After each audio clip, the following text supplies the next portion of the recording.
ತಾವು ಕ್ಯಾಲೆಂಡರ್ ಹಂಚಿದ ಸಂದರ್ಭದಲ್ಲೇ ಕ್ಯಾಂಡಿಡೇಟ್ ಅನ್ನೋದು ಪಾರ್ಟಿಯ ಚರ್ಚೆ ಶುರುವಾಗಿರುವಂಥ ಜೋರಾಗಿ ಈಗ ಮತ್ತೆ ಎಳ್ಳು ಬೆಲ್ಲ ಕೂಡ ಜೋರಾಗ್ತದೆ.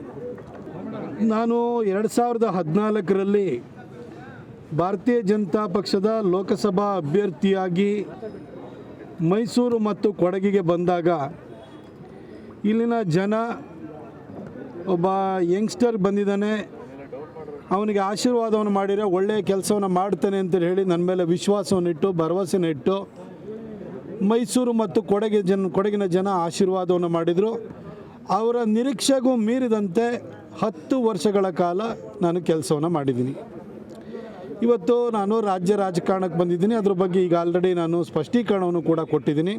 ಯಾವಾಗಲೂ ಜನಹಿತವನ್ನು ಕಾಣ್ತಿದ್ದಂತಹ, ಅದರಲ್ಲಿ ಖುಷಿಯನ್ನು ಕಾಣ್ತಿದ್ದಂತಹ, ಅದ್ರ ಬಗ್ಗೆ ಸದಾ ಚಿಂತಿಸ್ತಿದ್ದಂತಹ ಶಂಕರಲಿಂಗೇಗೌಡರನ್ನ ಸತತವಾಗಿ 4 ಸಾರಿ ಗೆಲ್ಲಿಸಿದ್ದಾರೆ. ಅವರನ್ನು ಒಬ್ಬ ಪೀಪಲ್ ಫ್ರೆಂಡ್ಲಿ ಅಥವಾ ಜನಸ್ನೇಹಿ ಅಂತ ಕರಿಬೋದು. ಹಾಗೆಯೇ ಇಲ್ಲಿ ಬೇರೆ ಪಕ್ಷ ಆದರೂ ಪರವಾಗಿಲ್ಲ, ಆದರೆ ಇವತ್ತು ಚಾಮರಾಜ ಕ್ಷೇತ್ರದಲ್ಲಿ ಅಭಿವೃದ್ಧಿಯ ಕುರುಹುಗಳು ಅಂದರೆ ಗುರುತರವಾದಂತಹ ಕುರುಹುಗಳು ಯಾವ್ದಾರು ಇತ್ತು ಅಂತಂದರೆ ಅದು ವಾಸು ಅವ್ರನ್ನ ನೆನಪು ಮಾಡ್ಕೊಳ್ತಾರೆ. ಅವರನ್ನು ನಾವೊಂಥರ ಅಭಿವೃದ್ಧಿ ಸ್ನೇಹಿ ಅಂತ ಅನ್ಬೋದು. ಇವ್ರ ಬಗ್ಗೆ ಇವರಿಬ್ಬರು ನಮ್ಮ ಜೊತೆ ಇಲ್ಲ, ಆದರೆ ಜನ ಇವತ್ತು ಕೂಡ ಭಾಳ ಪ್ರೀತಿಯಿಂದ ಅವ್ರನ್ನ ನೆನಪು ಮಾಡ್ಕೊಳ್ತಾರೆ, ಅವ್ರನ್ನ ಕಾಂಟ್ರಿಬ್ಯೂಷನ್ ನೆನಪು ಮಾಡ್ಕೊಳ್ತಾರೆ, ಅವರು ಜನರ ಜೊತೆ ನಡ್ಕೊಳ್ತಿದ್ದಂತಹ ವರ್ತನೆ ಬಗ್ಗೆ ನೆನಪು ಮಾಡ್ಕೊಳ್ತಾರೆ.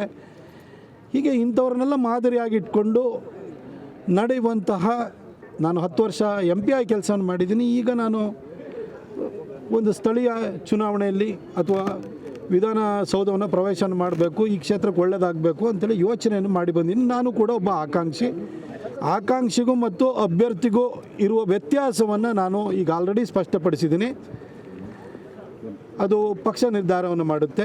ಆಕಾಂಕ್ಷಿ ಯಾರು ಬೇಕಾದರೂ ಆಗ್ಬೋದು, ನನ್ನ ಜೊತೆಯಲ್ಲಿ ನಿಂತಿರೋರು ಆಗ್ಬೋದು, ನಾನೂ ಆಗ್ಬೋದು, ಮತ್ತೊಬ್ಬರು ಆಗ್ಬೋದು, ಯಾರು ಬೇಕಾದರೂ ಆಗ್ಬೋದು. ಪಕ್ಷ ಅಂತಿಮವಾಗಿ ತೀರ್ಮಾನ ಮಾಡುತ್ತೆ.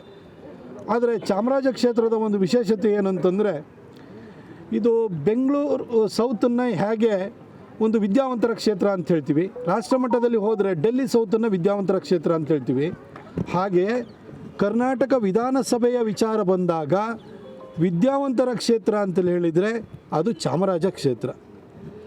ಇಲ್ಲಿ ವಿದ್ಯಾವಂತರು, ಪ್ರಜ್ಞಾವಂತರು, ವಿಚಾರವಂತರು ಇರುವಂಥವರು, ಸದಾ ಸಮಾಜದ ಬಗ್ಗೆ ಯೋಚನೆಯನ್ನು ಮಾಡುವಂಥವ್ರು.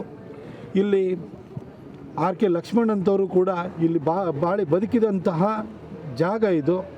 ಇಲ್ಲಿ ಭಾರತೀಯ ವಿದ್ಯಾಮಂದಿರ ಇದೆ, ಕೇಂದ್ರ ಸರ್ಕಾರದ ಎಲ್ಲ ಉದ್ದಿಮೆಗಳಿಲ್ಲಿದ್ದಾವೆ, ಇಲ್ಲಿ ಅತಿ ಹೆಚ್ಚು ಶೈಕ್ಷಣಿಕ ಸಂಸ್ಥೆಗಳಿದ್ದಾವೆ. ಹಾಗಾಗಿ ಈ ವಿದ್ಯಾವಂತರ, ಪ್ರಜ್ಞಾವಂತರ, ವಿಚಾರವಂತರ ಪ್ರತಿನಿಧಿ ಯಾರಾಗಬೇಕು ಅನ್ನೋದನ್ನು ಇಲ್ಲಿನ ಜನ ತೀರ್ಮಾನ ಮಾಡ್ತಾರೆ. ನಾನು ಕೂಡ ಆಶೀರ್ವಾದ ಮಾಡಿ ಅಂತ ಜನರ ಹತ್ರ ಅವ್ರ ಹತ್ರ ಹೋಗ್ತಾ ಇದ್ದೀನಿ. ಅವರ ವಿಶ್ವಾಸವನ್ನು ಗಳಿಸಲಿಕ್ಕೆ ಪ್ರಯತ್ನ ಮಾಡ್ತೀನಿ. ವಿಶ್ವಾಸ ನನ್ನ ಮೇಲೆ ಇದೆ. ಎಲ್ಲೋದ್ರೂ ಕೂಡ ಒಂದು ಪ್ರೀತಿಯನ್ನು, ಗೌರವವನ್ನು ತೋರ್ತಾ ಇದ್ದಾರೆ. ಅಂತಿಮವಾಗಿ ಕ್ಷೇತ್ರದ ಅಭ್ಯರ್ಥಿ ಯಾರಾಗಬೇಕು ಅನ್ನೋದನ್ನು ಪಕ್ಷ ತೀರ್ಮಾನ ಮಾಡುತ್ತೆ.